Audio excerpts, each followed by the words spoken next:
Amendment rights are under attack like no other time in history, and the Second Amendment Foundation needs you to take action now. Joe Biden and Kamala Harris have pledged to make taking away your Second Amendment rights a top priority through gun bans, gun confiscation, government regulations, and even a gun tax.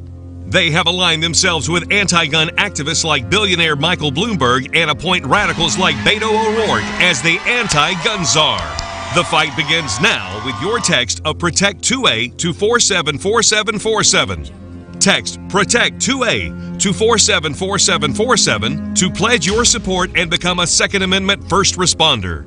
Your right to own a gun and protect your family are on the line. Text Protect 2A to 474747 and join the fight to protect your Second Amendment rights. Text Protect 2A to 474747 to pledge your support and become a Second Amendment first responder.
Shooter standby.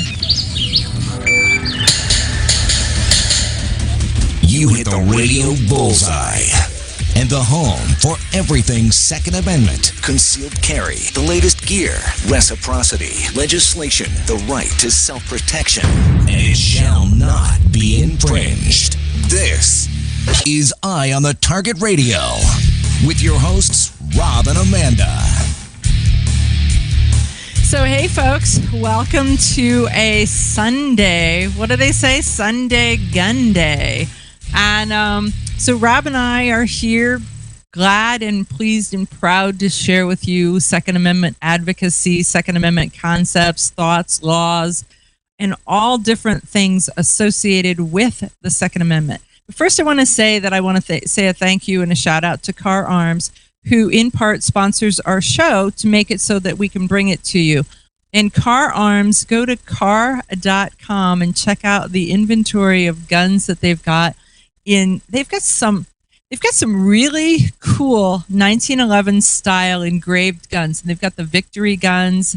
And remember the bomber art that was the nose of the planes? The plane was done, whether it was like teeth on a shark or the ladies that were stretched out. Pin-up, the little pin-ups. And so they've done Victory girls in that kind of a style. Not that it was risque, but it's pretty darn cool. And they've got a couple other themed ones, and they're very much worth your time and taking a look at them. So yeah, if you're going to buy a gun, why buy a boring gun? Right. You might as well get one that's got something cool on it. It's got some style and some pizzazz and some. This says that you can pick your gun out of a crowd. But if you have a whole bunch of boring guns, you could say, I didn't have one like this, so that's why I needed a new one. I need a new one. I'm updating from one boring gun to another. It's almost like advertising is pointless today because if there's something for sale, I'll have one. Right. With the Second Amendment stuff with guns, man. I've seen, Remington now is putting out, the ammunitions part is putting out some advertisement on Facebook and that. It's to say, hey, we're making ammo. Some old period stuff from the 50s and that, and it's neat, but it's like, why waste this advertising on us now? Wait till later when they need to deal with the competition.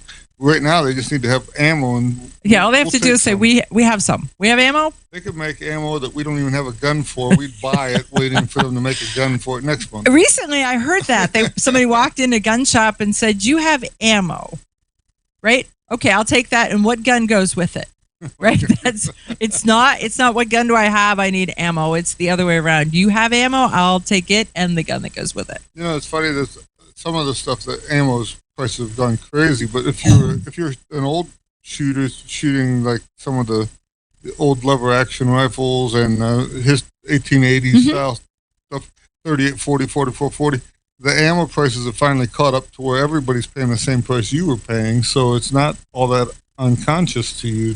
You're like, oh well, those guys, the normal. I've been paying $1 a piece for them for years now. Glad to get it. Right, and glad to find it because it was so scarce. It was absolutely so scarce. Yep, day 700, still no ammo. I know, you're going to get a T-shirt. Yeah, I swear, we're going to have a T-shirt. Still no. Like a wheel so you can keep clicking up the days. Still no ammo.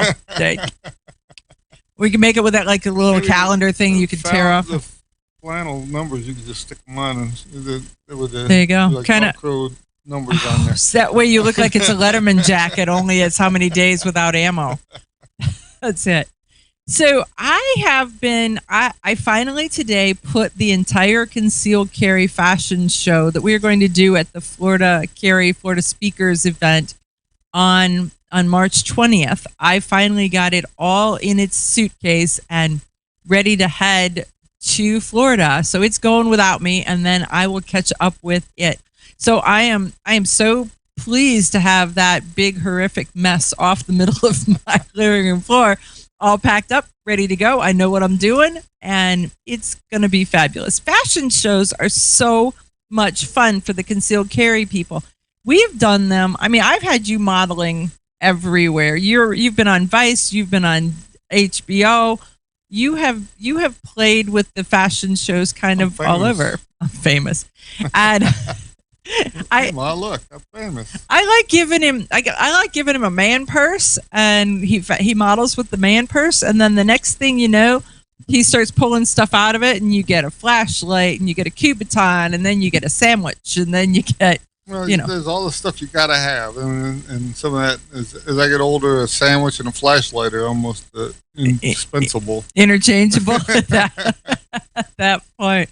So, John Petrolino, I want to do a shout out to you. Good evening, and thanks for tuning in. It's always so good to see who we've got watching, because not only are we doing the show via the radio, nationally syndicated all over the United States, we are also on Opsland. So if for some reason you go to tune into your radio station and they don't have us, or they're running a baseball game or something, you can tune in using the Opslands app, or you can watch seeing what we look like. Not that it's real exciting, I'm just saying, because we're sitting here and Rob's like, what? I Right? can't believe people want to look at me sitting here doing this. It cracks me up. You're Cracks me up too. It's like, who knew I could have like a deck of playing cards made up or something. You're not real animated though. I'm just saying. As a radio, you're Just way think, better if as a. all of them moved just a little bit when you went there. They looked like I was doing something. I could Maybe very, very, take my very hat off or something. something very slow. He's not very animated, guys. This is it. This is as exciting as he gets. So you were at the range while I was packing up a bag. You were at the range. All winter long. This is perfect experimenting time. So when you're doing nothing, you can make some bullets that you had never tried before. So I have been playing with some smokeless powder in the 41 Swiss. So that seems to be a winner. I got a load that shoots 370 grain lead bullet, 3 shots in the same hole. I'm like, good enough. This clunky old gun, I'm amazed at how good it does. And so we've been playing around with that. We had just got one of the Ruger 5.7 pistols, and we happened to have a stash of ammo for that, so we shot the crap out of it. It's actually very comfortable, easy gun to use. There's almost no recoil, so you can really double tap and stuff really fast. It does have a long grip to it, so if you got a small hand, you might want to check that out before you commit to buying one online or something. But it seems like all around, it was not as particular about ammo as the FN pistol was, and I liked it better than the FN in the long run.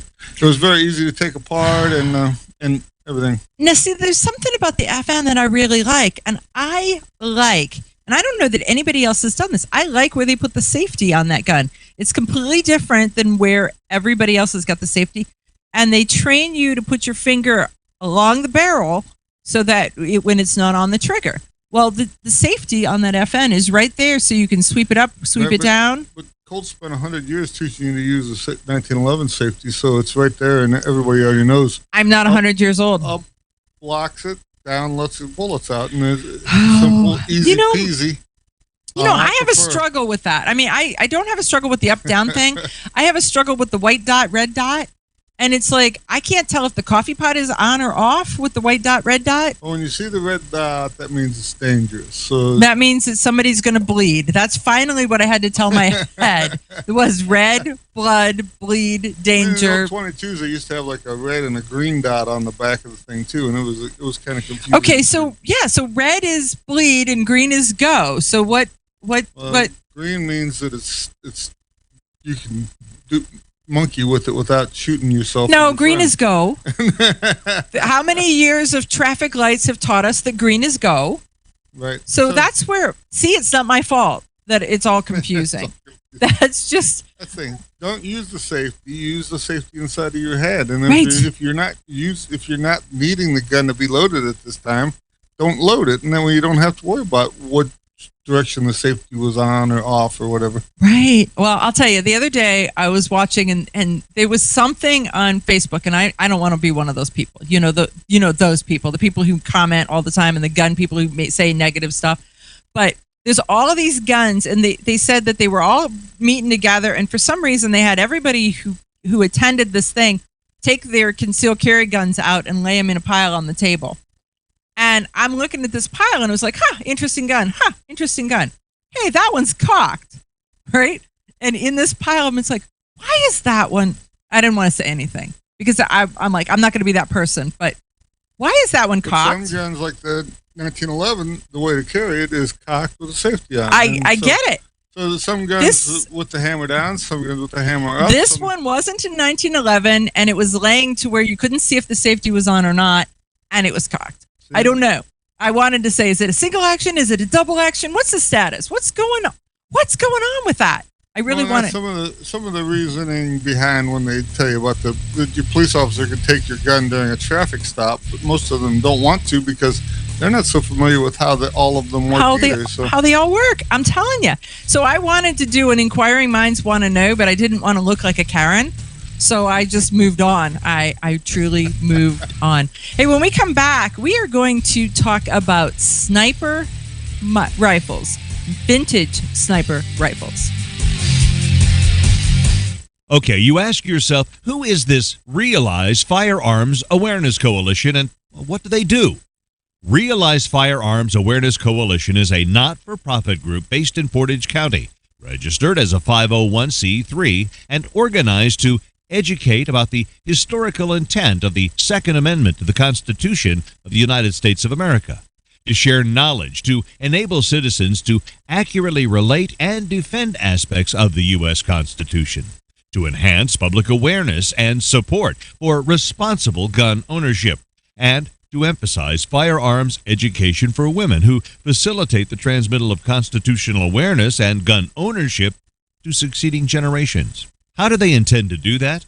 By talking to you all and having you talk back by hosting educational summits and events.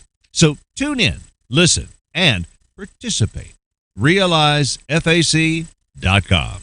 Your front door, your car, your gun. Safety is a habit. Gun safety and responsible storage are no different and the best way to help prevent accidents, misuse, and theft. Cable locks help keep firearms secured. Learn how to get a free firearm safety kit. Visit projectchildsafe.org. If you have a firearm, own it, respect it, and secure it. Brought to you by the National Shooting Sports Foundation and the Bureau of Justice Assistance. Shotgun with Charlie. I'm Charlie Cook from Riding Shotgun with Charlie. Conversations in the car about gun safety, freedoms, and even a few laughs. Imagine you're in the back seat listening to an intimate chat with me and my passengers as we drive all around the country. Listen, watch, and subscribe to the Riding Shotgun with Charlie YouTube channel and podcast.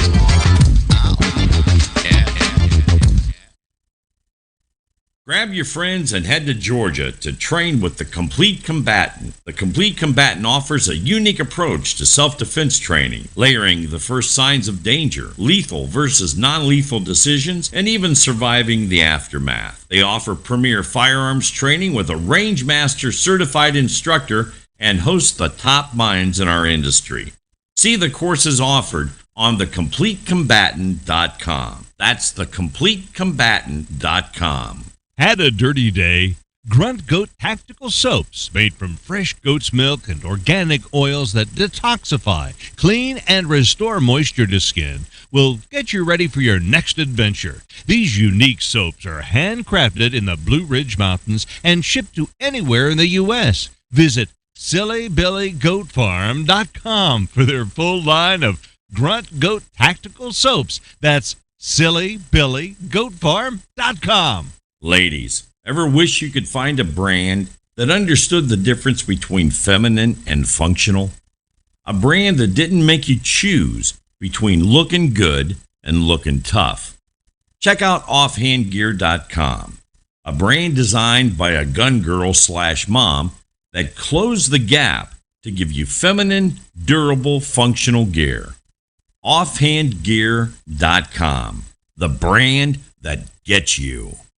We all know rust is bad. To help keep rust from forming on your firearms, tools, and other ferrous-based items, you want to have Rust is Bad in your gun-safe toolbox and anywhere you want to be rust-free. Rust is Bad bolsters and G-strings deposit small, safe particles that coat your rust-vulnerable items. Save your valuable items with Rust is Bad. Go to www.eyeonthetargetradio.com and follow the link for more information. That's www.eyeonthetargetradio.com for Rust is Bad.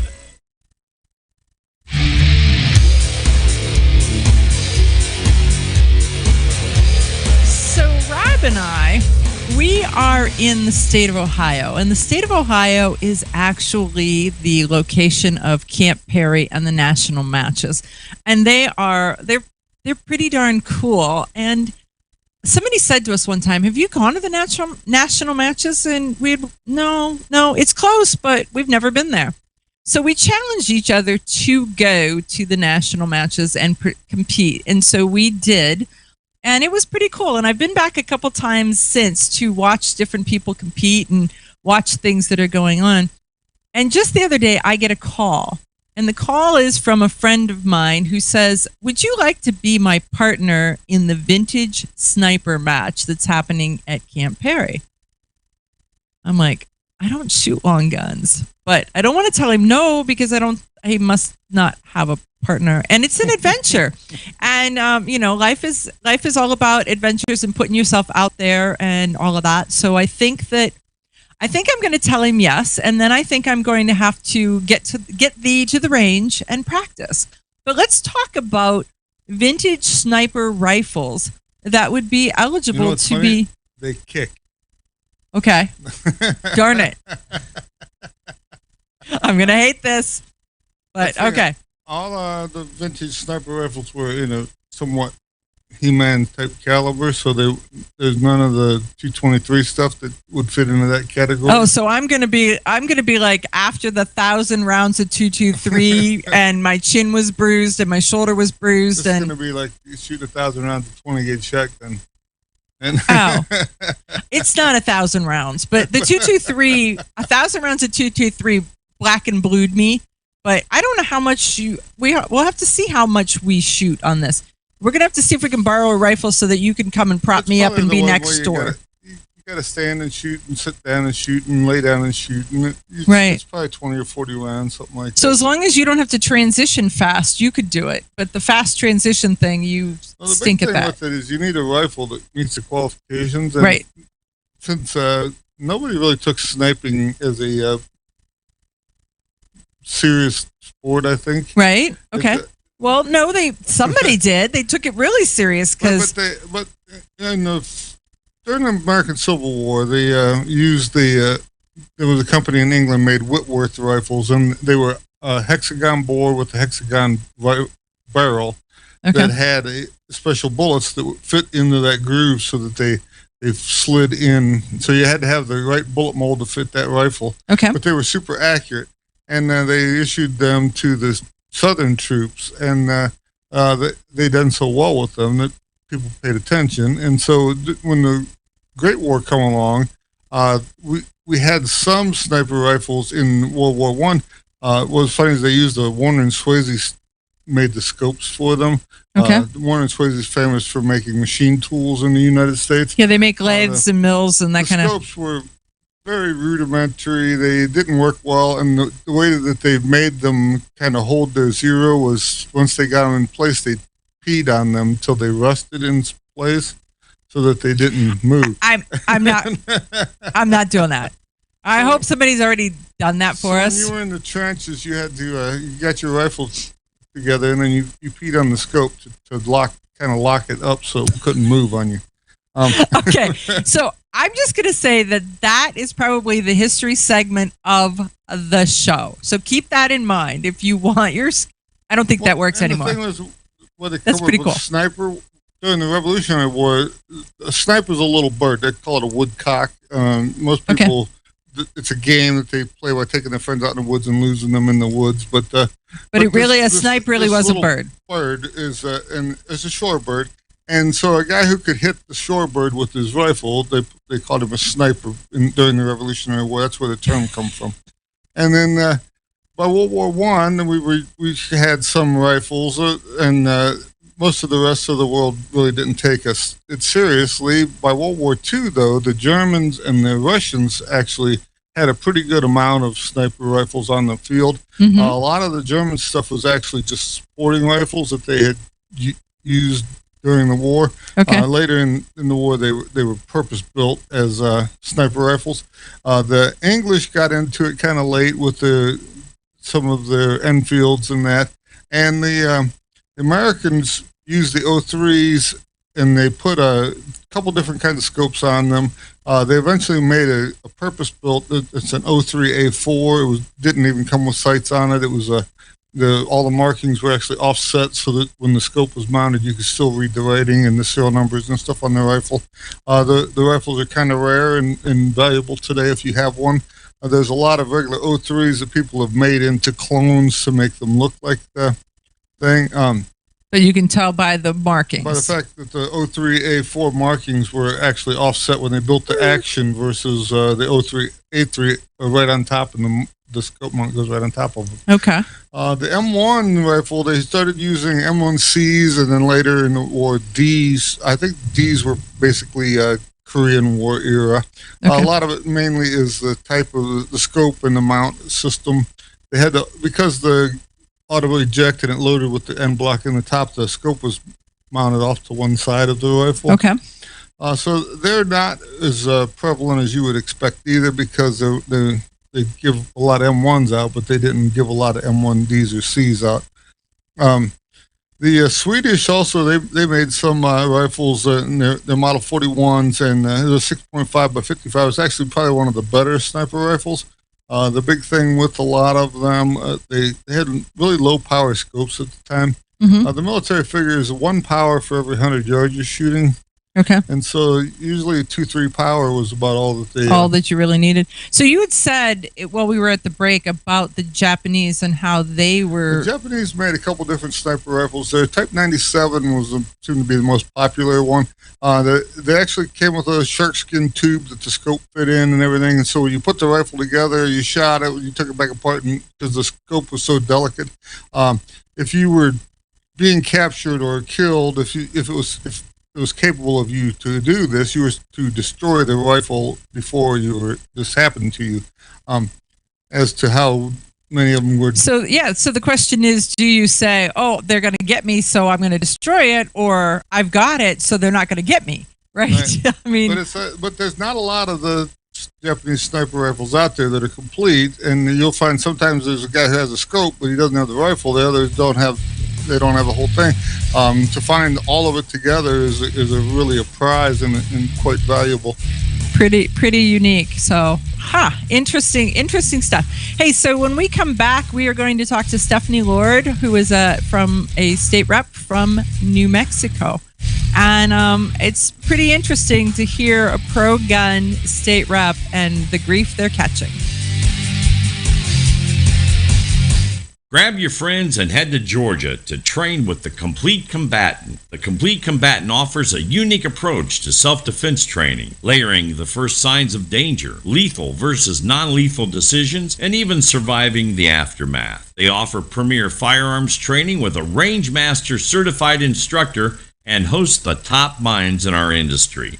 See the courses offered on thecompletecombatant.com. That's thecompletecombatant.com. Had a dirty day? Grunt Goat Tactical Soaps, made from fresh goat's milk and organic oils that detoxify, clean, and restore moisture to skin, will get you ready for your next adventure. These unique soaps are handcrafted in the Blue Ridge Mountains and shipped to anywhere in the U.S. Visit SillyBillyGoatFarm.com for their full line of Grunt Goat Tactical Soaps. That's SillyBillyGoatFarm.com. Okay, you ask yourself, who is this Realize Firearms Awareness Coalition, and what do they do? Realize Firearms Awareness Coalition is a not-for-profit group based in Portage County, registered as a 501c3, and organized to educate about the historical intent of the Second Amendment to the Constitution of the United States of America. to share knowledge, to enable citizens to accurately relate and defend aspects of the U.S. Constitution, to enhance public awareness and support for responsible gun ownership, and to emphasize firearms education for women who facilitate the transmittal of constitutional awareness and gun ownership to succeeding generations. How do they intend to do that? By talking to you all and having you talk back by hosting educational summits and events. So tune in, listen, and participate. RealizeFAC.com. This is Cheryl Todd of Gun Freedom Radio, and I am proud to join Amanda Suffolcool and all the 50 women, one from each state, in our grassroots efforts to protect the Second Amendment as delegates of the DC Project. Grassroots organizations like the DC Project run on donations, so please consider donating to our GoFundMe/DC Project to keep the promise of freedom alive. Shotgun with Charlie. I'm Charlie Cook from Riding Shotgun with Charlie. Conversations in the car about gun safety, freedoms, and even a few laughs. Imagine you're in the back seat listening to an intimate chat with me and my passengers as we drive all around the country. Listen, watch, and subscribe to the Riding Shotgun with Charlie YouTube channel and podcast. Ladies, ever wish you could find a brand that understood the difference between feminine and functional? A brand that didn't make you choose between looking good and looking tough. Check out offhandgear.com, a brand designed by a gun girl/mom that closed the gap to give you feminine, durable, functional gear. Offhandgear.com, the brand that gets you.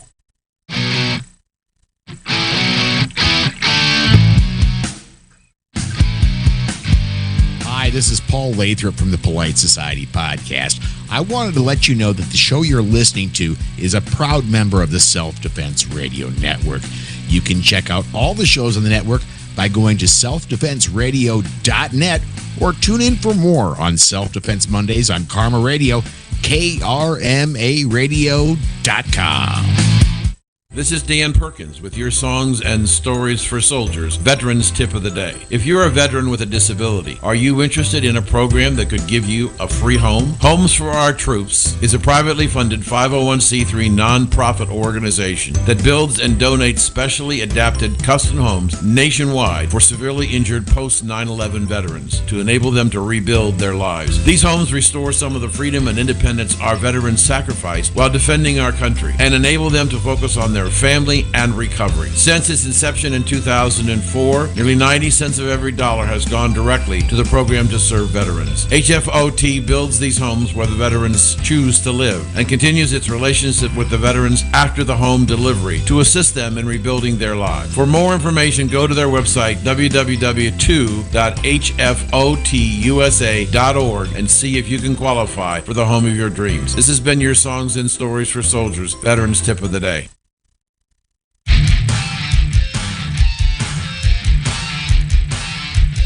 Okay, so we are back, and with us we have State Rep from New Mexico, Stefani Lord.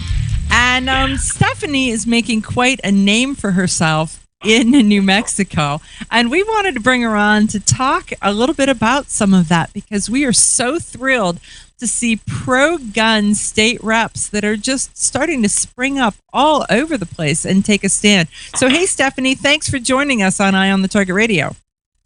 Thank you so much for having me on. It's an absolute pleasure. And as I was listening through some of the commercials there, I was like, oh, I know this person, that person. And now I'm actually at one of the sites. I'm like, oh, I need some gear. So thanks for that. Exactly. Exactly. Yeah. So... And how about that? All the pro-gun reps we have this year, and pro-gun in Congress, and all kinds of pro-gun women this year. It's awesome. They are making a name for themselves, and it's pretty interesting to watch what's happening. And I honestly don't know if we've had pro-gun people before, or just now it offends so many people that they're making a bigger deal out of them just because oh gasp, they're women and they like guns, right? How dare they? Absolutely. I know. It's been an interesting phenomenon this year. I've been very happy to see a whole bunch of grassroots women run for office, and a lot of them like the Second Amendment. And I'm so happy to see that. In our state, we had a whole bunch of grassroots people run for office. And I got to tell you something. First of all, a lot of people don't know anything about New Mexico. It is a beautiful state, great people, great food. Love the climate. We moved here from Idaho when my husband got a job as a nuke engineer here, and we decided to stay, even though it was primarily a Democrat state. And I'll tell you why. We have conservative Democrats here, very conservative Democrats that love their guns. Here's the problem. They primaried them all and got rid of them. They're all gone. And because of that, now we have this onslaught of gun bills every single session when we should be focusing on how to get our economy up and going. No, we need a better red flag bill. We already had the worst in the nation. Let's make it worse. So we have a whole onslaught. So the Democrats said that if they had pro-gun Democrats, that they weren't Democrat enough. Is that it? They didn't follow in with the national platform. Yes. And so it wasn't that the Republicans took them on. It was their own party said, you're a sitting person, you're a sitting representative, and we don't want you anymore. That's exactly what happened. It was the craziest thing I've ever seen. We had Democrats that voted with us for good gun bills and against bad gun bills, and then they made the huge mistake of voting against the abortion bills, and that was it. Planned Parenthood and Michael Bloomberg came in and totally wiped them out. They were gone. They got primaried by their own people. These were in heavy D districts that were not about to vote for an R. So now we have these very, very, very progressive. I mean, the Democrat Party's been hijacked. I know. I was raised as a Democrat. I'm a walk away from 1997. The party's been hijacked. And anti-gun is their big thing. And I don't understand that. I mean, because when you really look at it, the Second Amendment should be a nonpartisan issue. It really should be a nonpartisan issue. But the Dems on a national level put it on as part of their national platform. But when you do the math and you look at the people and you look at how many people own guns and you look at how many people are pro-gun and you look at their voting records, the common everyday your neighbors that vote with a D or with an R, you can't tell the difference. They are all pro-gun as they do it. But on the national level, it is really flipped, and I don't understand why they've picked this as a hill that they want to die on. Yeah, this is it. And it's I'm just going to say it's not a good thing to pick, especially in this state. These people love their guns here. They are Democrats and they love their guns. And they're more of a Democrat that I'm used to, that I grew up in my household, which is actually more, and it could have been the middle, a little bit more conservative than what the party's become. But they just will not stop with the gun bills. We have, oh my gosh, so we actually have the worst red flag bill in the nation. That happened last year, and now they're making it worse. So give us the details of what makes it the worst red flag. Okay, what makes it the worst? So, as you know, these bills are usually written by the Gifford Foundation, and they hand them out, right? Every state, they're all about the same. This state decided, oh, no, we're going to take it a step further, and we're going to take discretion away from law enforcement because our sheriffs told the governor and the writers of the bill to pound sand. So they wanted to punish the sheriffs. So what they did is they took away their discretion. They did a tort reform, and they said to them, and basically in the bill it says in Section 14, you don't have discretion anymore. You have to do a red flag if somebody says it. And can you imagine if you're the sheriff and you know everybody in your small town, and you know maybe somebody's the town drinker, maybe there's somebody who doesn't always tell the truth, and you can't use your discretion. You must do a red flag. So they punish them on that. Now what they want to do this year is instead of it being somebody that knows you kind of intimately, now it's anybody. Literally anybody can turn you in for a red flag. And that's frightening. Right. I mean, because it's already bad enough that your ex-boyfriend, your ex-girlfriend, the vitriol filled, we're in the middle of a separation, and they use those types of things to weaponize them.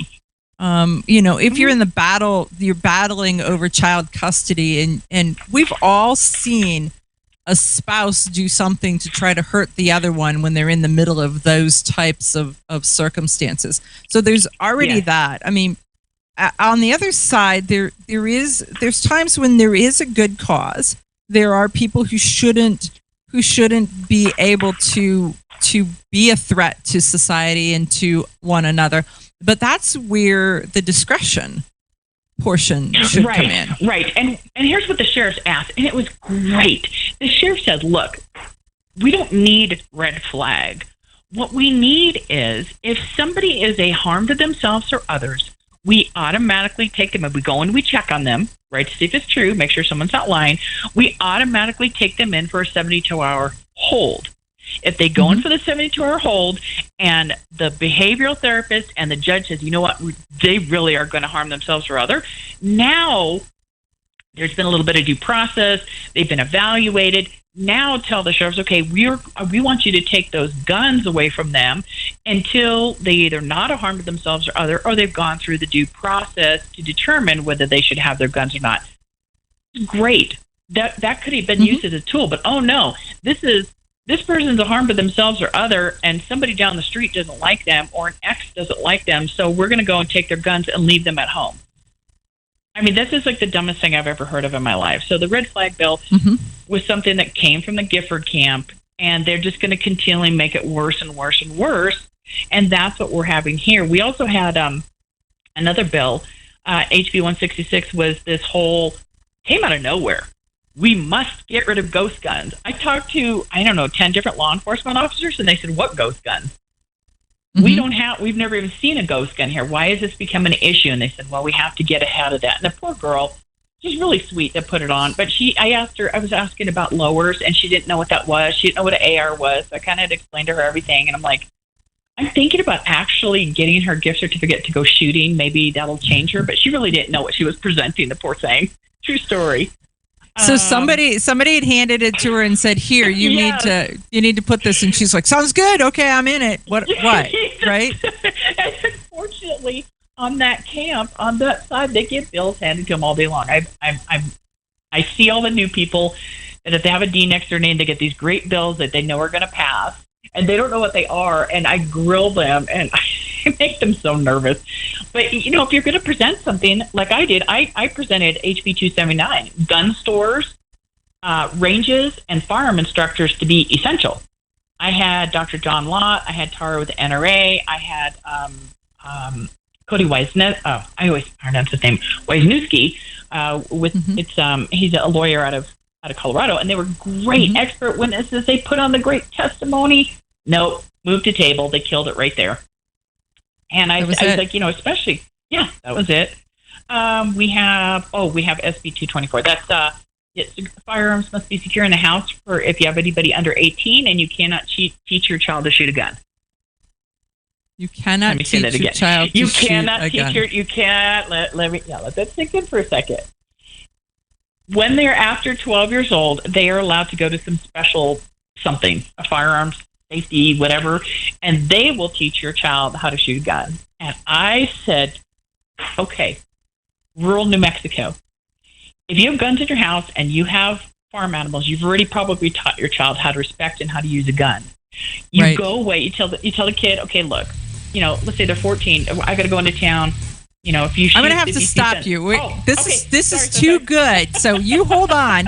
When we come back, we're going to talk about teaching your kid and why someone else is going to take that responsibility away from you because they're going to do it better. Because we're seeing how much better all the other stuff they're teaching our kids is. So we're with Stefani Lord, and you're going to want to stay.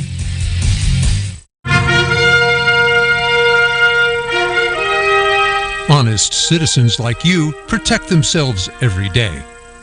We talk about it every week on the Self-Defense Gun Stories podcast.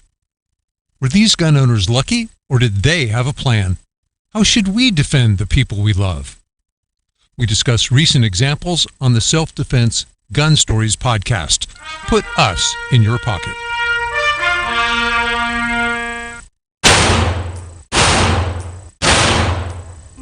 Hi, I'm Janelle Westrom, owner of Davenport Guns and Davenport Shooting Club. At Davenport Guns, we do so much more than sell firearms. We advocate for increased personal safety and security, not just for you, but your whole family and community. Go to davenportguns.com to see our online inventory and browse videos, articles, and things we just find entertaining. Sign up for our newsletter to learn more. This is Cheryl Todd of Gun Freedom Radio, and I am proud to join Amanda Sefcool and all the 50 women, one from each state, in our grassroots efforts to protect the Second Amendment as delegates of the DC Project. Grassroots organizations like the DC Project run on donations, so please consider donating to our GoFundMe/DC Project to keep the promise of freedom alive. Ladies, ever wish you could find a brand that understood the difference between feminine and functional? A brand that didn't make you choose between looking good and looking tough. Check out offhandgear.com, a brand designed by a gun girl/mom that closed the gap to give you feminine, durable, functional gear. Offhandgear.com, the brand that gets you. Okay, you ask yourself, who is this Realize Firearms Awareness Coalition and what do they do?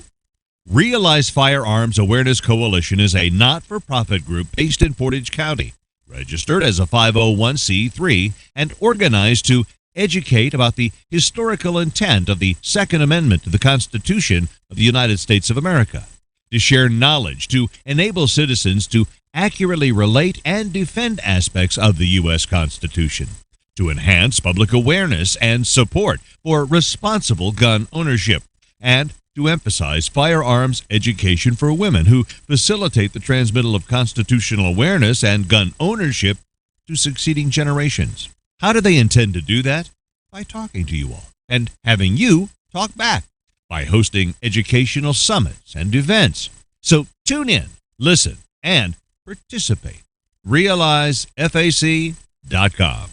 Shotgun with Charlie. I'm Charlie Cook from Riding Shotgun with Charlie. Conversations in the car about gun safety, freedoms, and even a few laughs.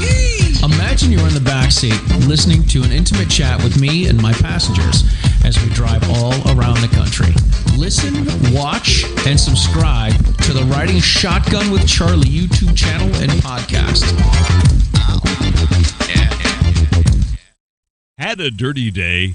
Grunt Goat Tactical Soaps, made from fresh goat's milk and organic oils that detoxify, clean, and restore moisture to skin, will get you ready for your next adventure. These unique soaps are handcrafted in the Blue Ridge Mountains and shipped to anywhere in the U.S. Visit SillyBillyGoatFarm.com for their full line of Grunt Goat Tactical Soaps. That's SillyBillyGoatFarm.com.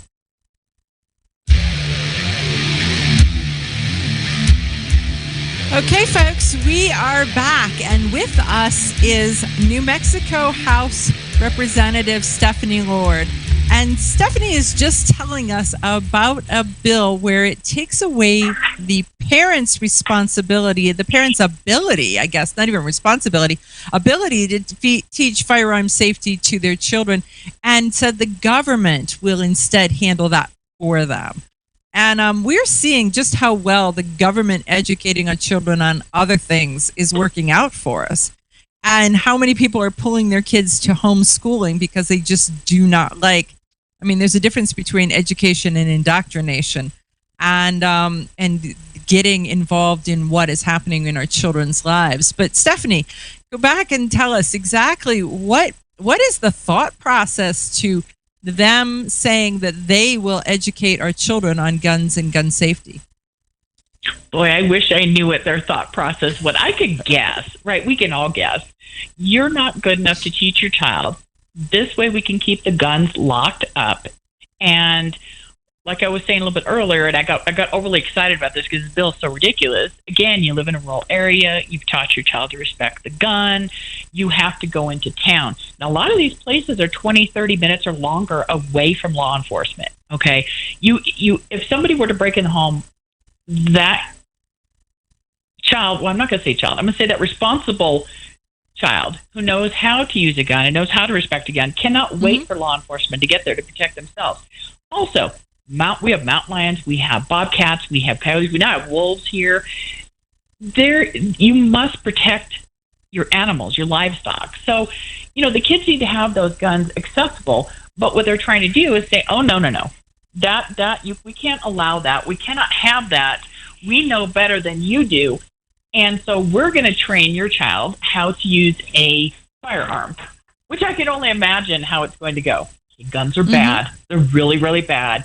If mommy and daddy do something bad, there's a red flag bill that you could turn them in on. I mean, this is what I envision. Right. You can just tell mommy, if mommy and daddy are doing something to make you angry because they didn't buy you an ice cream cone, you just call the police and we'll, right? I had a niece who came home and said that her teacher said that she was allowed to tell on her parents for anything if they made her mad. So don't make me mad, Mom.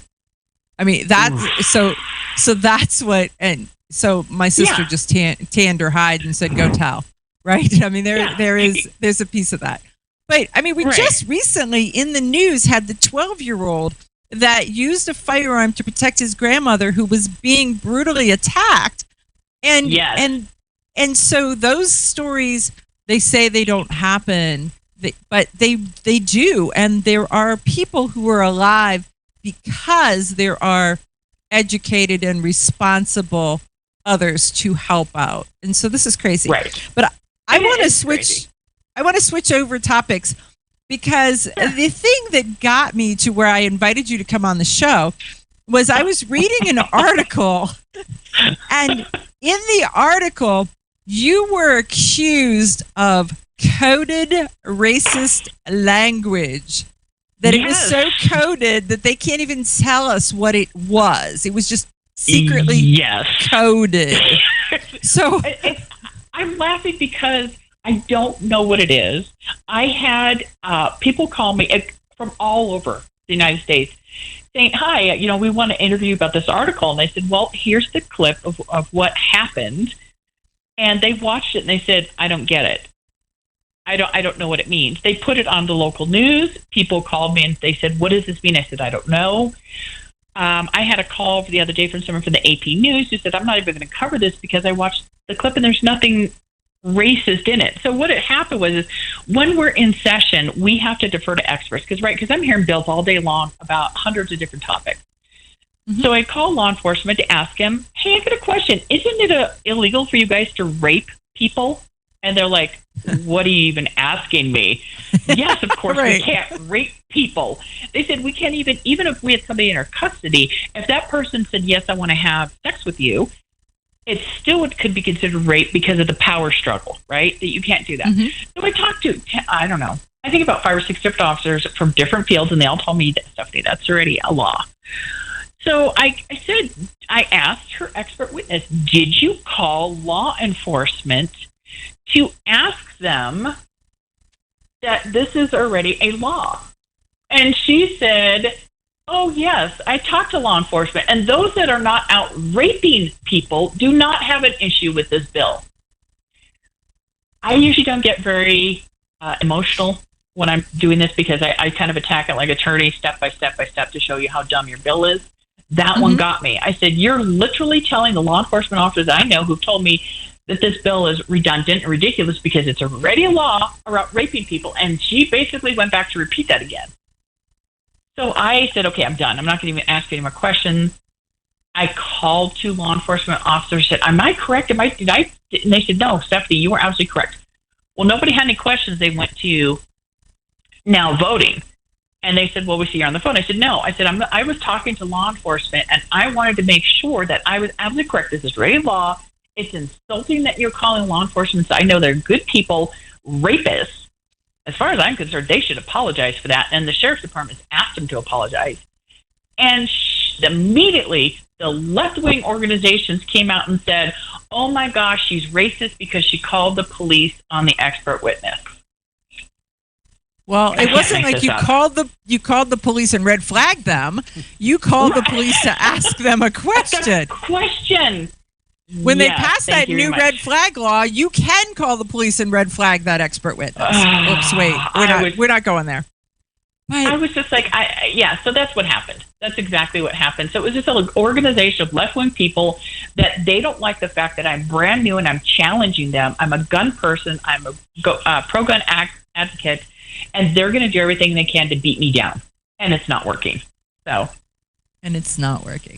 So how are the others taking it that you are so vocally pro-gun and you're in the legislature and you're making a difference? How is that received by your peers? Oh, good question. So this is where you get to find out who the I like the Second Amendment but people are. Mm-hmm. I'm like, oh no, you're not. No. I think they kind of look at me like, oh, how's Stephanie going to vote on this one? Okay, just do whatever she does because she's going to hammer us afterwards. No, I educate them and I tell them and we talk about bills. Mm-hmm. Here's a great example. Nobody knew. I called an ATF agent to make sure, because we're about to legalize marijuana. That is not the issue. People have very strong feelings about marijuana, and that's fine. Mm-hmm. But 22E, when you go to buy a gun, it's not asking. It says right underneath. It says, "Are you addicted?" They need to change the wording because I asked the agent, and it says right on there, if you smoke marijuana and you are in possession of a gun, that is a felony, and it is 5 years. If you lie, it's 10 years. We also have a law here, 30-4-2, which makes it's a misdemeanor, but you get enough misdemeanors racked up, you're going to lose your gun rights. You cannot be in possession of marijuana and have a gun. So the marijuana thing, until they decriminalize it, to me, it's still a gun bill. Because I asked them, I asked the Democrats, would you amend it so that so that people here could smoke marijuana and have a gun? Oh, no, we can't do that. Right. And like, that's, it's going to be a battle. This is like marijuana. Maybe some of these states that are trying to do the Second Amendment sanctuaries, but it's going to be a battle of states' rights versus federal rights. And these are the reasons. And I think medical marijuana or marijuana in its entirety may be one of the reasons. And people don't see that. They're not connecting the dots, and they're not seeing the impact of that. There's a gal on the East Coast, Kim Petters, who has been very, very vocal about the marijuana circumstance and trying to educate people so that they can see and they know what's going on with it. It's pretty darn interesting. Well, I just want to say we're right at the top of the hour, and thank you so much for coming on. So, Stefani Lord, I am so pleased that you were in New Mexico fighting for our Second Amendment rights, and we need one of you in every one of our states. And so good job there. Matt, thank you so much for having me on. I greatly appreciate it, and I always like to get New Mexico. Okay, you ask yourself, who is this Realize Firearms Awareness Coalition, and what do? Realize Firearms Awareness Coalition is a not-for-profit group based in Portage County, registered as a 501c3, and organized to educate about the historical intent of the Second Amendment to the Constitution of the United States of America, to share knowledge, to enable citizens to accurately relate and defend aspects of the U.S. Constitution, to enhance public awareness and support for responsible gun ownership, and to emphasize firearms education for women who facilitate the transmittal of constitutional awareness and gun ownership to succeeding generations. How do they intend to do that? By talking to you all and having you talk back, by hosting educational summits and events. So tune in, listen, and participate. RealizeFAC.com.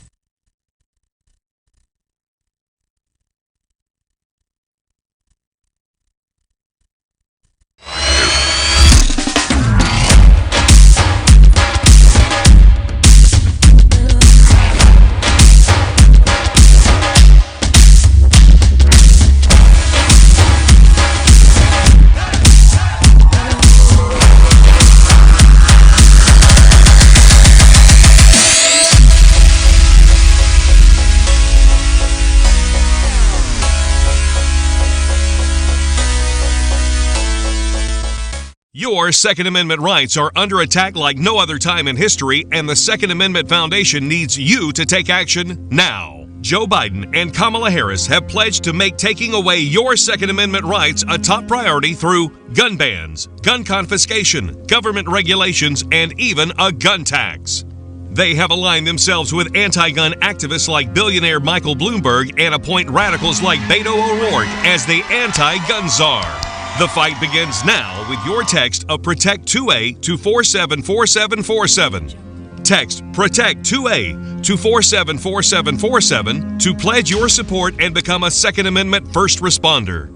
Your right to own a gun and protect your family are on the line. Text Protect 2A to 474747 and join the fight to protect your Second Amendment rights. Text Protect 2A to 474747 to pledge your support and become a Second Amendment first responder.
Rise and take your place.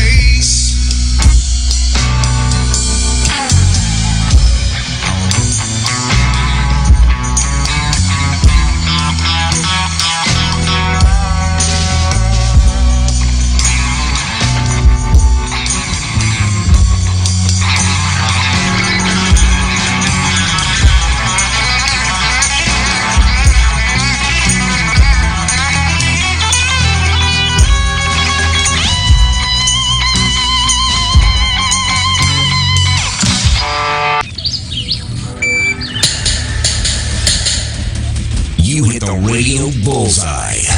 And the home for everything Second Amendment, concealed carry, the latest gear, reciprocity, legislation, the right to self-protection, and it shall not be infringed.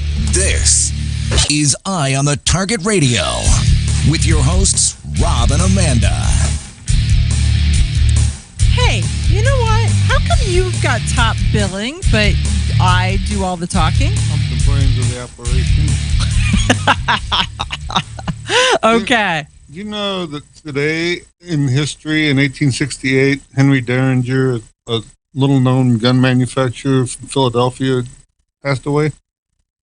Today in history, Derringer. Okay. Remember Derringer? He was brought to fame by John Wilkes Booth.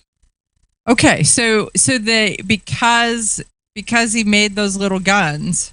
So go ahead, tell the story. Calling those little guns that Derringer just because other people manufactured them, but his became famous for being used to murder the president. So that name kind of stuck with him all through. So then they stuck to that style of gun, became a Derringer, not the manufacturer of the specific gun. So even when they moved into the cartridge age, just a little gun was called a Derringer all the way through. Okay, so it's like a tissue is called a Kleenex because he actually made rifles and other things, but he was famous for that little gun.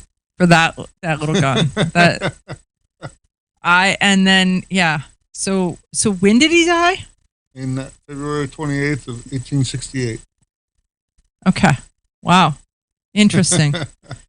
So not long. What year was Lincoln shot? In 65, actually. Okay, so it wasn't long. I mean, April of 65. In dog years, yeah. Okay. Just like I would have been.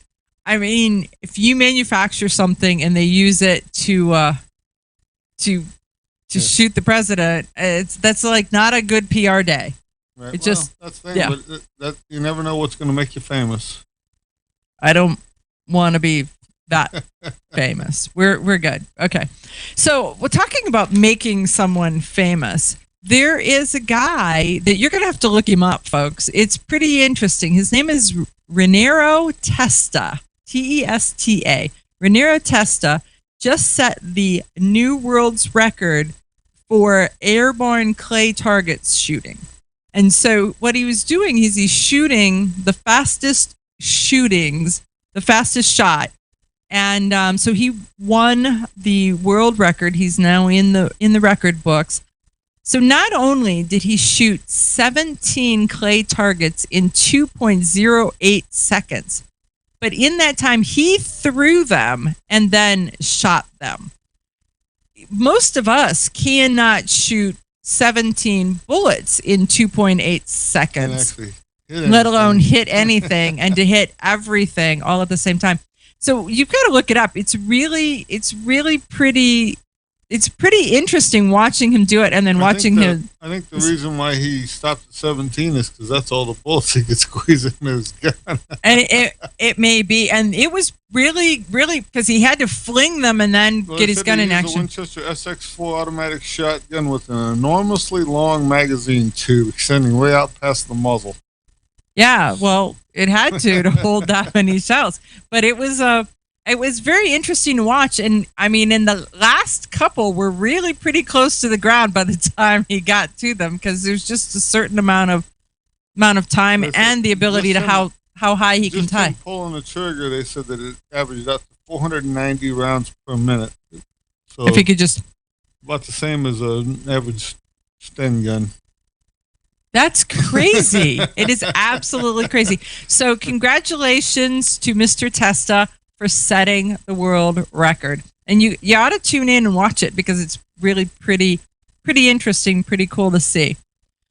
So let's talk about something that's not so cool to see, and that would be that Nikon has decided that it wants out of the gun industry. No, they're still making. They're not making rifle scopes anymore, but they're still going to manufacture spotting scopes, range glass, and binoculars. Right, but then they're going to be able to spotting scopes. We could use that to find birds. Body scopes, range finders, and binoculars are the things that they're going into. So yeah, there's rifle scopes are actually pretty clear rifle scopes, and you've seen them a lot of times on package guns, like you bought one of the Savages or the Marlins that already had a scope mounted on it. Mm-hmm. It was a pretty good piece of glass for the cost that they were charging. So it's interesting. So what it's it could be that the market in the neighborhood, the cost neighborhood, is so polluted with manufacturers that it's hard for them to make money at that point, and it's pointless to raise the price to get into a different price point, and so it's easier to let's make something different. Look at how optimistic you are that they're just not. Well, I'll not say. We'll just leave it all unsaid. Your mother says if you can't say anything nice, don't say anything. I'm mum. Well, I just say that if they can't see it, if you're not making money here, you might as well move on and do something. Well, move on. I get that, but we're living in a world where everything is under attack, and so there's ulterior motives everywhere right now. Everywhere. It's funny, we're under attack, and we've been talking about HR 127. There was some HR 30, I believe, was one of them. Yeah. There's an HR 880. There's some kind of a Senate bill, 5717 or something. Mm-hmm. So pay attention, because all this stuff is out there as to whether it'll get traction or not. You can't tell. Well, and this HR 880 is actually going after the Consumer Product Safety Act, so that they can put handguns into that. So look at that. It sounds simple. Let's just talk about the Consumer Product Safety Act, because we all want safe products, right? When they say that pistols and revolvers and other firearms are not safe. Well, they're right now they are exempt from the Consumer Product Safety Organization, the Consumer Product Safety Commission, from being able to regulate them. The funny part is I've been hurt more with my toaster than I have with my pistol. Well, your pistol doesn't. I use my pistol probably 5 times more per week than I do my toaster. I'm just going to say your toaster doesn't make you fat, or your pistol doesn't make you fat. Your toaster, the jury is still out. Oh, we're just there. But no, here's what they're trying to do.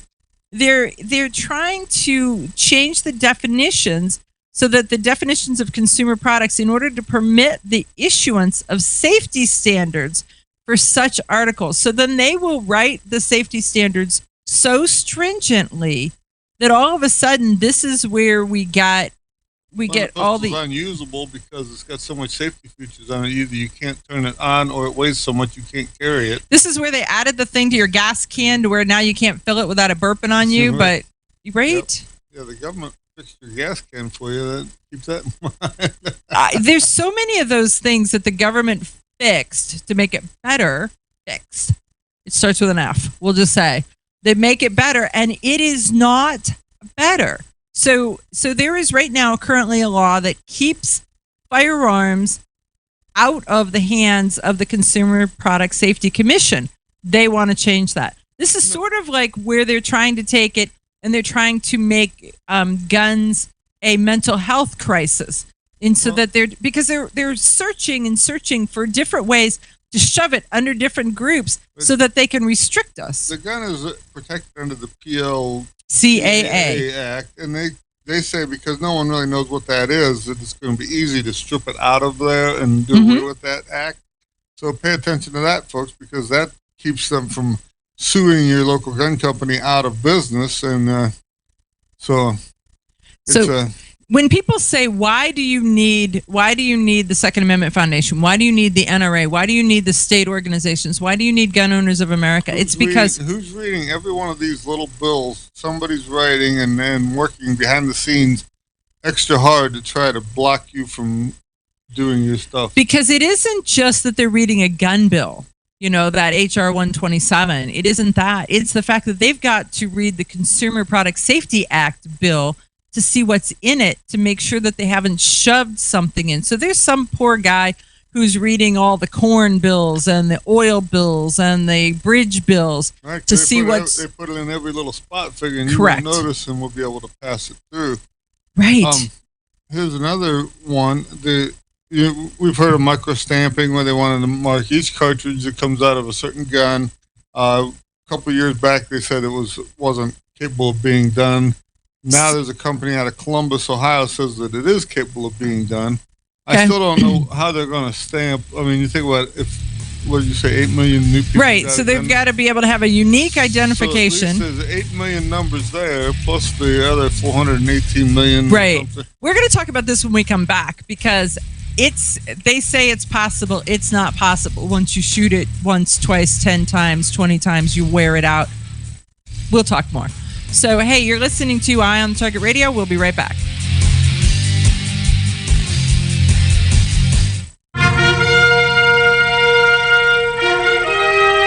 Honest citizens like you protect themselves every day. We talk about it every week on the Self-Defense Gun Stories podcast. Were these gun owners lucky, or did they have a plan? How should we defend the people we love? We discuss recent examples on the Self-Defense Gun Stories podcast. Put us in your pocket.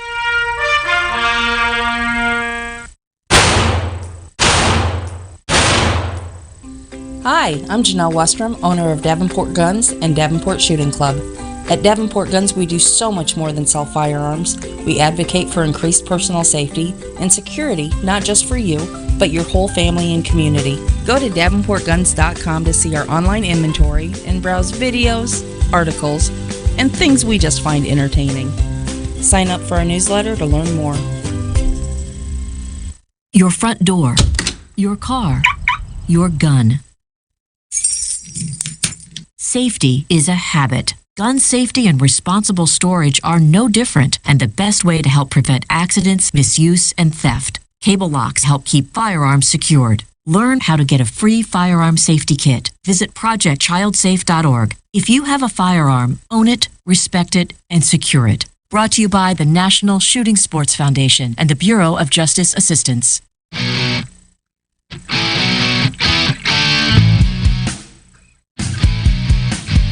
Hi, this is Paul Lathrop from the Polite Society podcast. I wanted to let you know that the show you're listening to is a proud member of the Self-Defense Radio Network.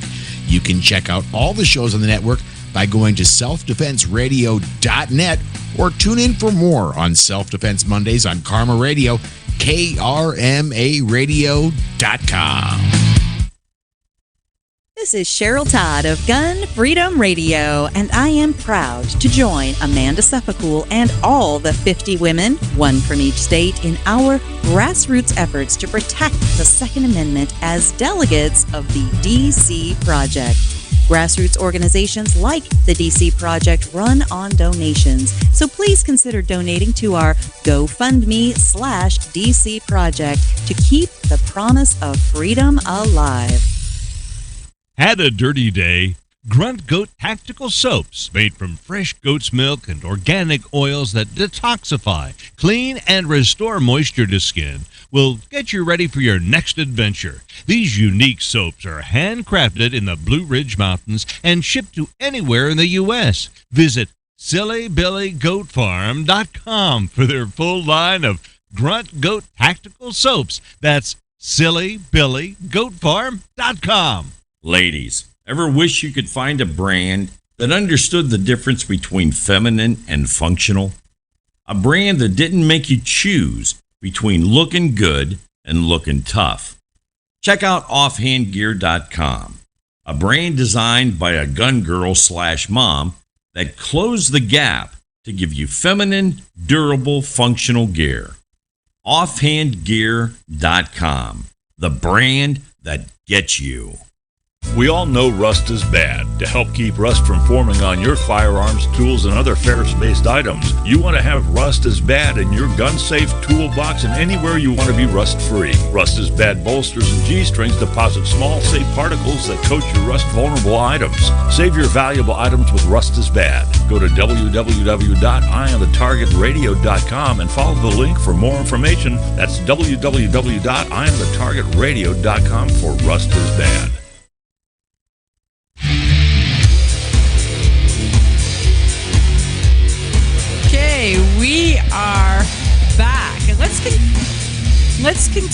this. Well, one of us is back. The other one is sitting there dinking around with something over here, right?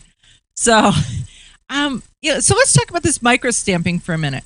So think about how little the primer is in your gun that you are going to try to hit with a firing pin, and how little the firing pin was. The firing pin is really little. So all of a sudden now the firing pin is going to have to be bigger to be able to hold a number.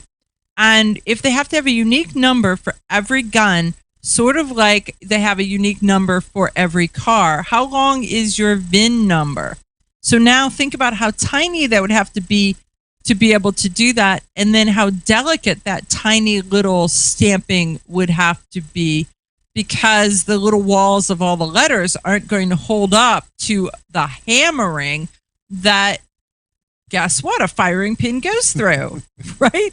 Think about this. I mean, it's coming down with some ferociousness. Also, too, since the firing pin is a normal wear item, right?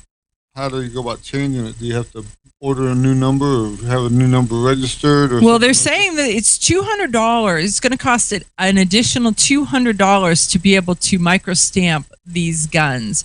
And it's a wear item. So you're right. And it's a wear item when it's one fat little ball. I can't imagine when it's a row of numbers.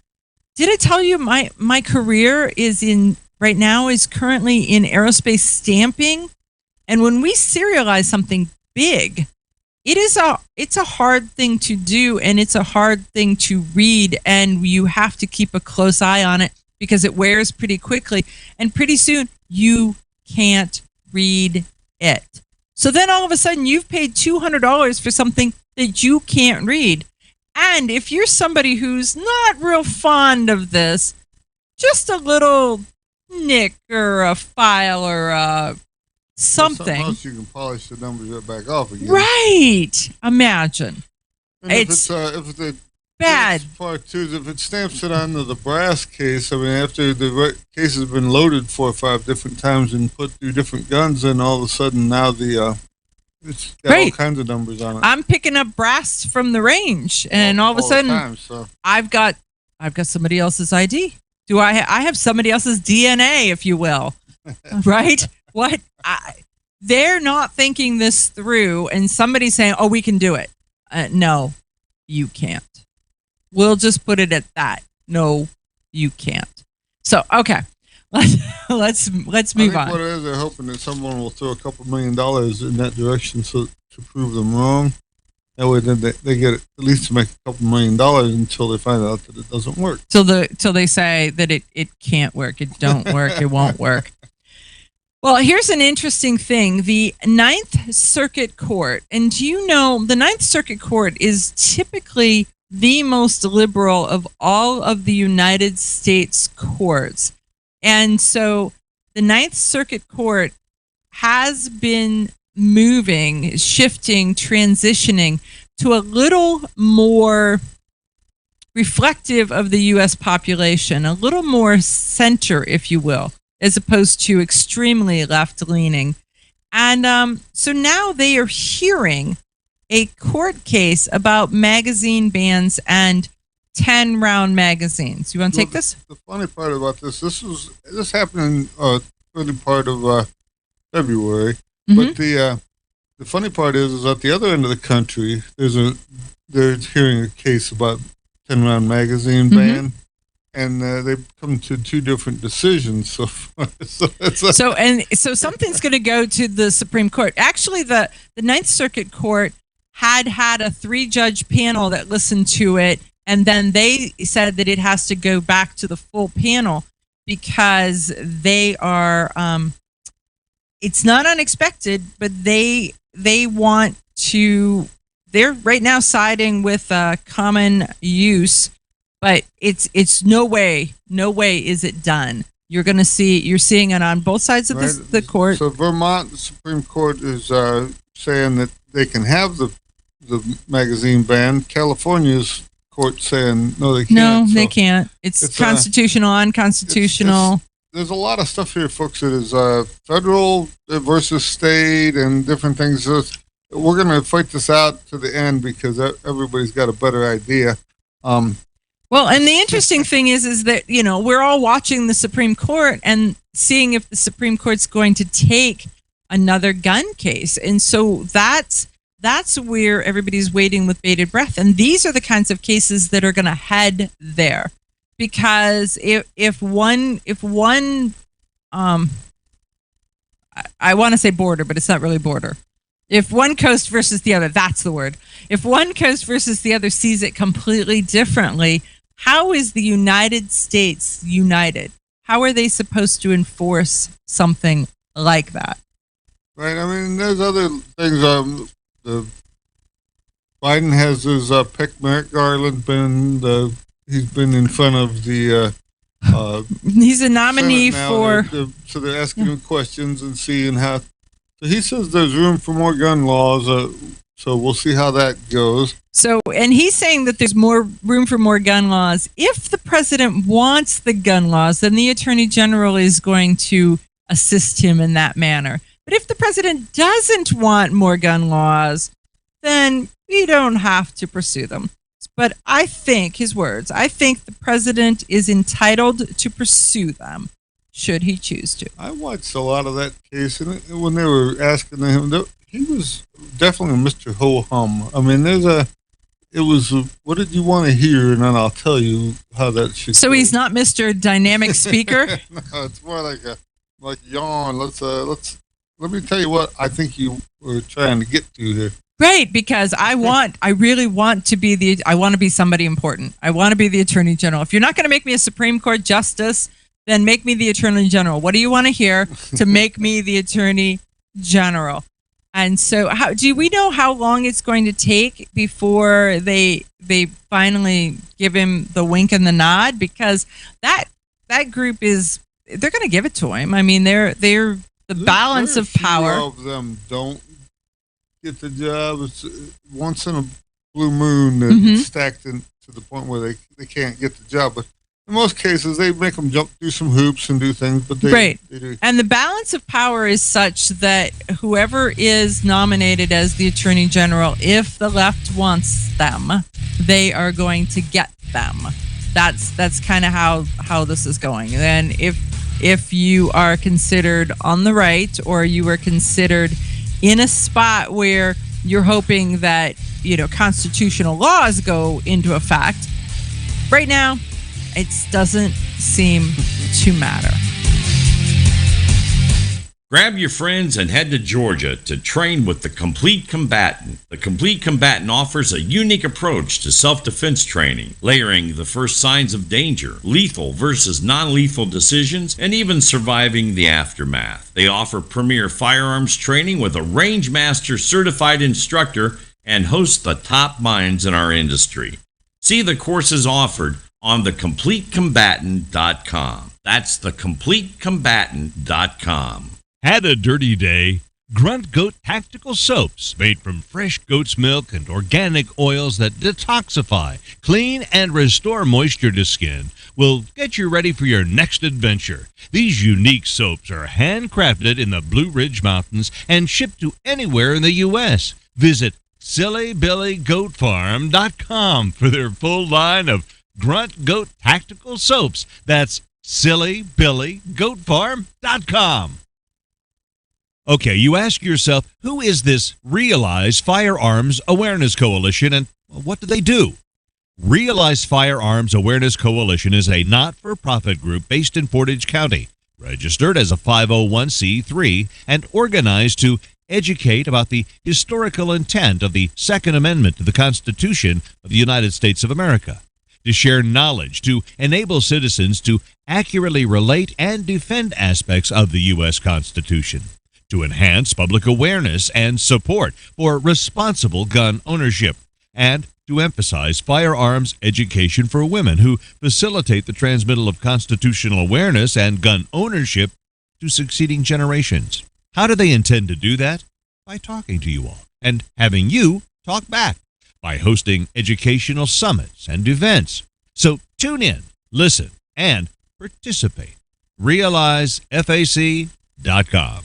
Ladies, ever wish you could find a brand that understood the difference between feminine and functional? A brand that didn't make you choose between looking good and looking tough. Check out offhandgear.com, a brand designed by a gun girl / mom that closed the gap to give you feminine, durable, functional gear. Offhandgear.com, the brand that gets you. We all know rust is bad. To help keep rust from forming on your firearms, tools, and other ferrous-based items, you want to have Rust is Bad in your gun-safe toolbox and anywhere you want to be rust-free. Rust is Bad bolsters and G-strings deposit small, safe particles that coat your rust-vulnerable items. Save your valuable items with Rust is Bad. Go to www.eyeonthetargetradio.com and follow the link for more information. That's www.eyeonthetargetradio.com for Rust is Bad. Your front door, your car, your gun. Safety is a habit. Gun safety and responsible storage are no different, and the best way to help prevent accidents, misuse, and theft. Cable locks help keep firearms secured. Learn how to get a free firearm safety kit. Visit projectchildsafe.org. If you have a firearm, own it, respect it, and secure it. Brought to you by the National Shooting Sports Foundation and the Bureau of Justice Assistance. Shotgun with Charlie. I'm Charlie Cook from Riding Shotgun with Charlie. Conversations in the car about gun safety, freedoms, and even a few laughs. Imagine you're in the back seat listening to an intimate chat with me and my passengers as we drive all around the country. Listen, watch, and subscribe to the Riding Shotgun with Charlie YouTube channel and podcast. This is Dan Perkins with your songs and stories for soldiers, Veterans Tip of the Day. If you're a veteran with a disability, are you interested in a program that could give you a free home? Homes for Our Troops is a privately funded 501c3 nonprofit organization that builds and donates specially adapted custom homes nationwide for severely injured post 9/11 veterans to enable them to rebuild their lives. These homes restore some of the freedom and independence our veterans sacrificed while defending our country and enable them to focus on their family and recovery. Since its inception in 2004, nearly 90 cents of every dollar has gone directly to the program to serve veterans. HFOT builds these homes where the veterans choose to live and continues its relationship with the veterans after the home delivery to assist them in rebuilding their lives. For more information, go to their website, www.hfotusa.org, and see if you can qualify for the home of your dreams. This has been your Songs and Stories for Soldiers, Veterans Tip of the Day.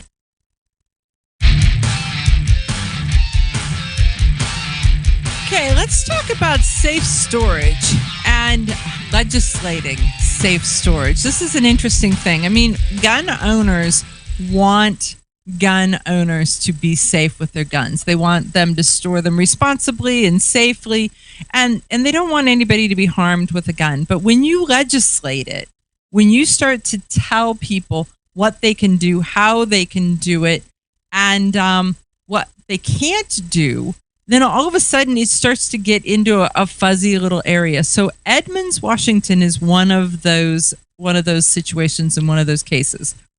So right now, the city of Edmonds has lost another legal battle in an effort to enforce a statute telling residents how to store their guns. So this is an article that came out of, I don't know where it came out of, actually. I cannot even attribute it to the author. That's an interesting thing. So it was I picked it up under the... They're so proud of it, they're not going to write their name. No, I picked it up under the Second Amendment Foundation's thing, because there was a lawsuit that was filed by a group of people who had standing, and then it was co-sponsored by the National Rifle Association and the Second Amendment Foundation. And a three-judge panel voted unanimously that the city ordinance, regardless of its arguable benefits to public safety, is unambiguously preempted by state law. So preemption, that seems to be a word that some people don't get. Preemption, and it provides, so it's just the provisions of Initiative 1639, a gun safety measure passed by voters in 2018. So this was, remember when we were talking about 1639? But I think some of this is, everyone has a different need for how they store Mm-hmm. something. I mean, and it's, so you can't just say this is how it has to be done. And then also, if you were to say this is how it has to be done, now you have to hire a bunch of people to go and check on Who's that. inspecting, and how are they inspecting, and when are they coming, and what are they looking at, and what else are they looking at, and if they see stuff, what else do they say? Right.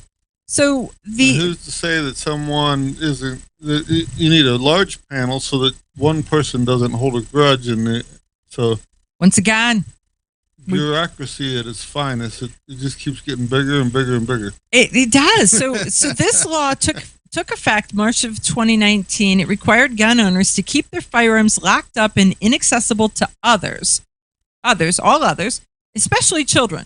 So how do they give an especially after they already said nobody can have it? But it did not apply to firearms carried by or under the control of its owner. So pants on, gun on. If your gun's in your pants, then it didn't apply, but otherwise it did. If anyone not permitted to use the gun got access to it, under this statute, the owner could be held civilly liable and fined up to $1,000. So if they got your gun, you could be fined $1,000.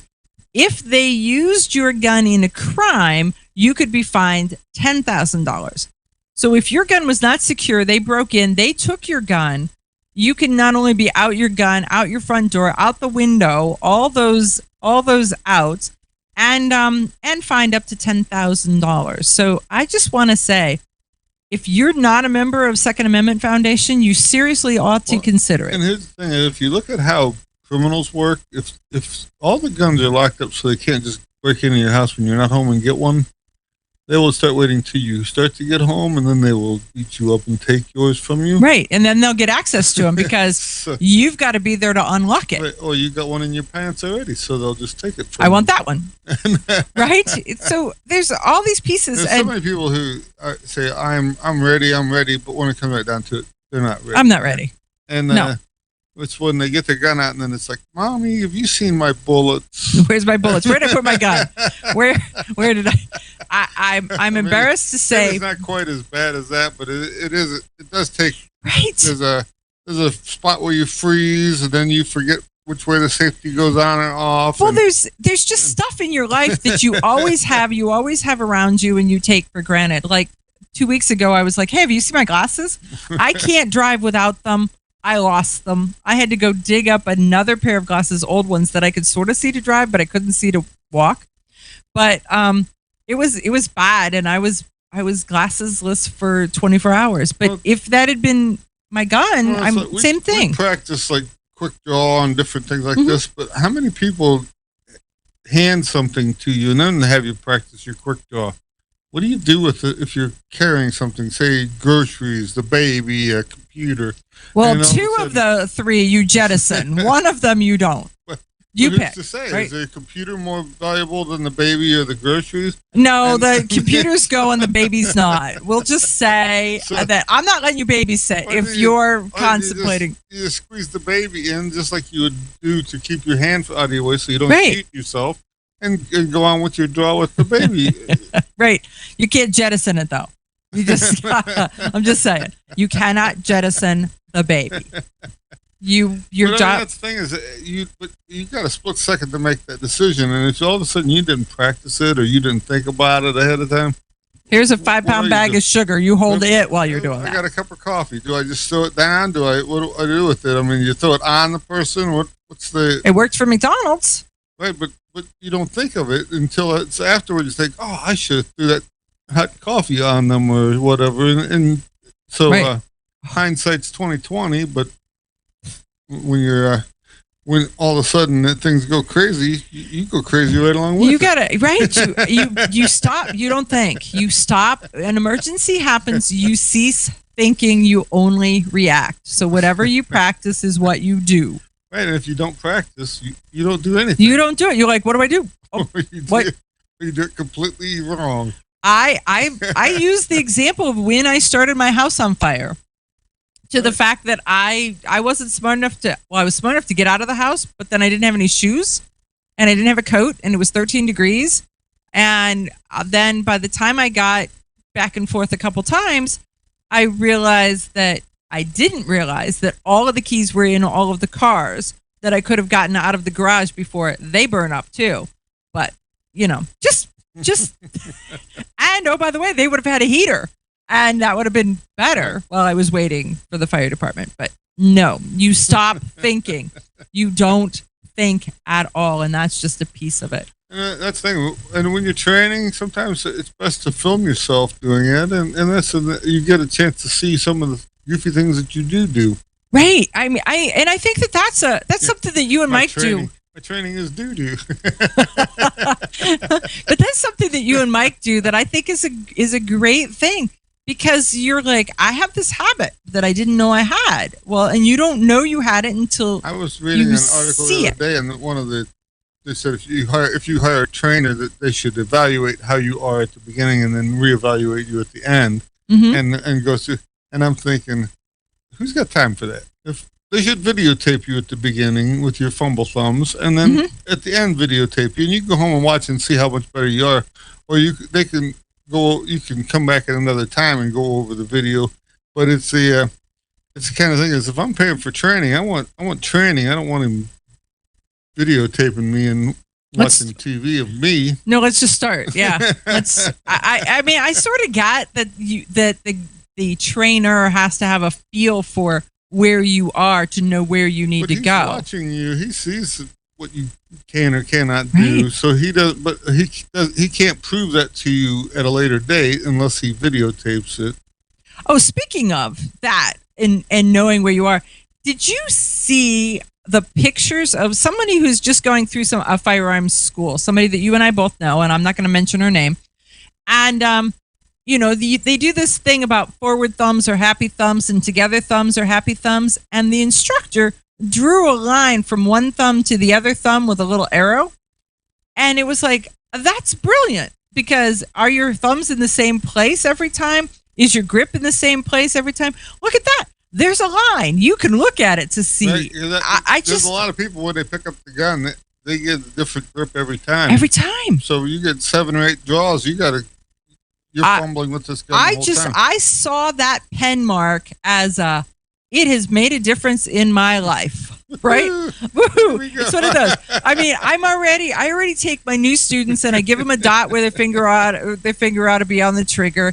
I give them a dot where their hand ought to be on the grip, so that I can do this, and I think that funny, those help. If you train advanced students all the time, and you go out there, boom, boom, boom, you shoot a bullseye, but then you get someone who starts and they can't hit nothing. It's at first you're like, how can you not hit something with this? Right. And teaching them the basics to get going is completely different than teaching someone who already has a lot of that stuff. Now, see, I love teaching the basics to get them going. I love watching the aha moments when they feel like they've accomplished something. And you, on the other hand, are like, I want to... When they jump off the dresser, fire 3 rounds, do a reload, and land on their feet ready to go again or something is much more entertaining to me than to... this is your gun and bullets come out that end. We break it up, and so I take the beginners because I really like that. And you're like, really? I mean, we're completely different trainers. We'll just put it like that. Hey, we'll be back right after this. You're listening to Eye on the Target Radio.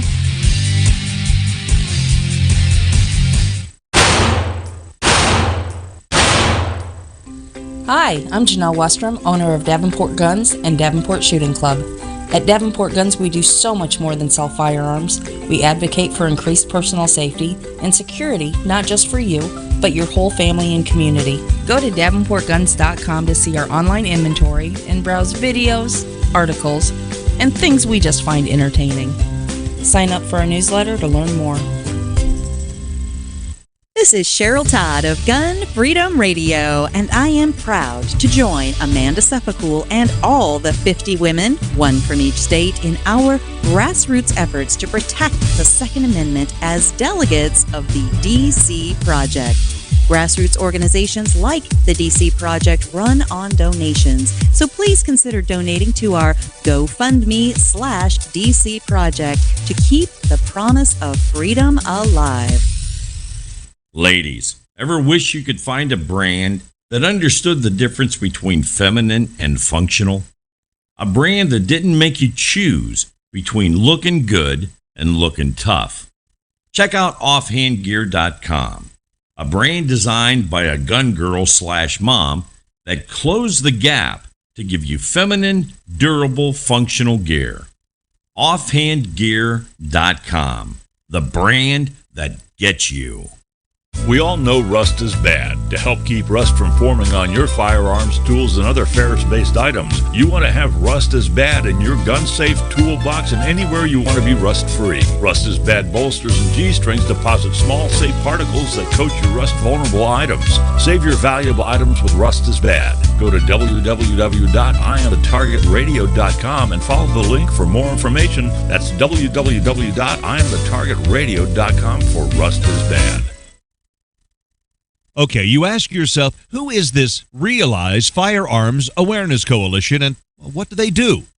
Realize Firearms Awareness Coalition is a not-for-profit group based in Portage County, registered as a 501c3 and organized to educate about the historical intent of the Second Amendment to the Constitution of the United States of America, to share knowledge, to enable citizens to accurately relate and defend aspects of the U.S. Constitution, to enhance public awareness and support for responsible gun ownership, and to emphasize firearms education for women who facilitate the transmittal of constitutional awareness and gun ownership to succeeding generations. How do they intend to do that? By talking to you all and having you talk back by hosting educational summits and events. So tune in, listen, and participate. RealizeFAC.com. Your front door, your car, your gun. Safety is a habit. Gun safety and responsible storage are no different, and the best way to help prevent accidents, misuse, and theft. Cable locks help keep firearms secured. Learn how to get a free firearm safety kit. Visit projectchildsafe.org. If you have a firearm, own it, respect it, and secure it. Brought to you by the National Shooting Sports Foundation and the Bureau of Justice Assistance. Grab your friends and head to Georgia to train with the Complete Combatant. The Complete Combatant offers a unique approach to self-defense training, layering the first signs of danger, lethal versus non-lethal decisions, and even surviving the aftermath. They offer premier firearms training with a range master certified instructor and host the top minds in our industry. See the courses offered on thecompletecombatant.com. That's thecompletecombatant.com.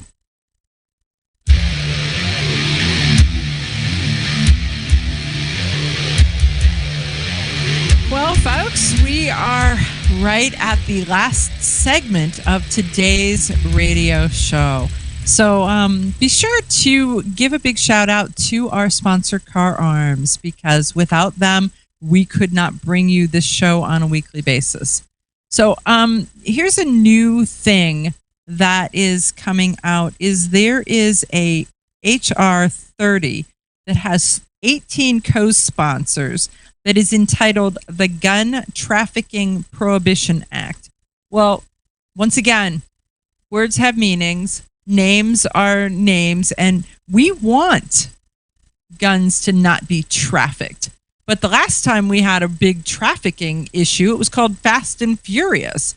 And it was the U.S. government that was doing the trafficking. Well, when you look at this bill here, it's got some big name people that have signed on to it. But it's basically wants to stop the travel between states. So you can't go to another state and buy a gun. You can't buy a gun online and have it shipped to your state. They're going to define what a straw purchase is. So if you buy a gun, say you go to your gun shop and you tell them you want a 270 with a 3x9 scope and all stuff, and they find one online and they order it for you. Now, they're saying that's a straw purchase because you don't own the gun. The gun shop doesn't own the gun, and they're buying it on your behalf. And then that would also stop a parent from being able to buy a gun for their child. It would stop a spouse from being able to buy and gift one to another spouse. You can't borrow one if you were hunting or doing something. You can't. There's so many things in this, and it's it almost makes it impossible to sell the gun unless you were selling it inside the state to someone you know in person.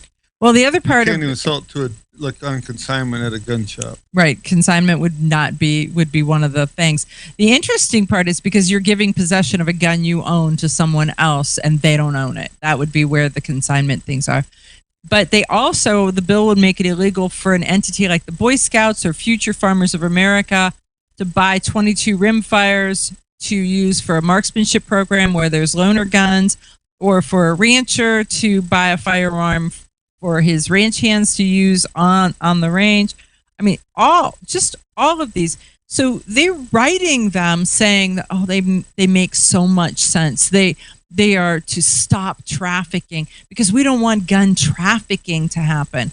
No, they don't want gun sales to happen. They don't want gun transfers to happen. And they want to restrict your ability to have and to own. And right now, there is a huge push. And I don't think we've seen something like this in a dozen years. I really don't. It's like they've all been waiting, sitting on the edge. The thing is in the past, like in the 94 crime bill, there was a lot of stuff in there to try to keep you from buying a gun and guns being available. But it was mostly aimed at the semi-automatic market. Now this is almost at everything. It doesn't matter what they're trying to stop guns altogether. It's kind of funny that as they're trying to stop guns every day, more and more people are saying, I think I need a gun. So they're actually driving the gun market crazy. Mm-hmm. The only reason they're not selling more guns is because there's no more guns to be sold. You can't get them. There is that. More and more states are passing constitutional carry. More and more states are considering Second Amendment sanctuary states. And so there's all of the stuff that's happening. So the pendulum is not just swinging to the right or to the left. The pendulum is having some kind of a jerking. It doesn't even know what it's doing. It doesn't know where it's going because there's some in the right, there's some in the left. It's erratic, absolutely erratic. It's funny if everybody they want something, they can't find it, so they'll buy whatever they can get that's close to it. So it's I pity the poor guy who's trying to actually buy a hunting rifle or a shotgun for a certain purpose because he may have a year wait on trying to get it on order to find the right thing he's looking for. Should have bought it sooner. That's all I got to say. Right? I mean, that's a good reason to stock up for the next time. I'm telling you, as soon as the ammo prices come down, we're buying.